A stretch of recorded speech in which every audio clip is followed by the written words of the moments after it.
Hello, it's Bishop Walsh here on Wednesday, April 16th, and I'm here at the National Shrine of the Cross in the Woods in Indian River on a beautiful day. It's about 2 weeks plus since the ice storm in northern Michigan, and this area was affected as well. You might be able to hear the sound of the wood chippers off to the side here. There's a lot of being across in the woods, there's a lot of woods here and a lot of downed branches and trees, so there's workers out and about doing a lot of clear up. So I was interested in just going north and seeing some of the other ways that the ice storm has affected our diocese. I'll be traveling around a little bit today, but certainly everywhere you look there are trees that are just kind of topped off and a lot of branches that are on the ground. Many crews are still out trying to restore power. There are still people without power and so forth, just the effects of that ice storm.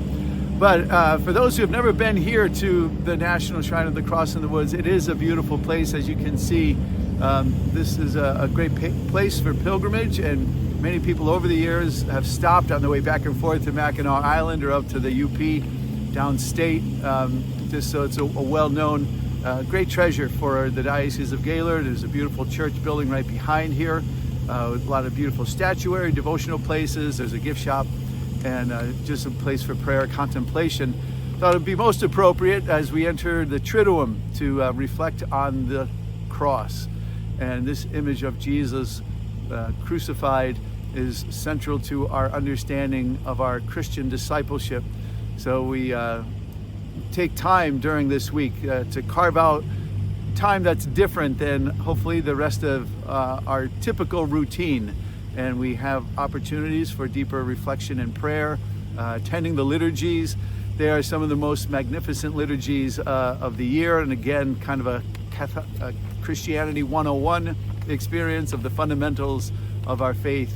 And when we enter into them with an open heart, they really again just bring us in communion with Christ and His church. So I just want to say a thank you to everyone who was at the Chrism Mass yesterday at our Cathedral. It was a beautiful celebration of the Mass. I love the roll call, hearing all of the parishes, schools, and different apostolates all throughout the diocese. There's a real representation of the whole church. I loved seeing the Catholic school students who were there. So many of the other people who were part of, even afterwards, the Project Andrew dinner, young men who are considering the priesthood, and all of our seminarians there. I enjoyed a dinner, a Mass and a dinner with them the night before, and we heard their stories. And there's a real momentum building. We're going to really put a great thrust towards vocation ministry over the next 2 years. And we had, I think, close to 70 or 80 young men who were there at our Project Andrew dinner yesterday. I would want to point you to, if you have the opportunity to enter into this Holy Week, to do the reflections that are on our website. There's a 7-part series that include reflections from the Stations of the Cross, the Holy Rosary, and the prayers of the Triduum that are taken from the liturgy, and just different reflections about the liturgy. I think the more we're formed in the liturgy and get into that liturgical cycle and understand the meaning of the liturgy, it really does have a powerful effect on us. It's the work of the church. It's the way we live out the life of our faith and experience it in the acts of worship.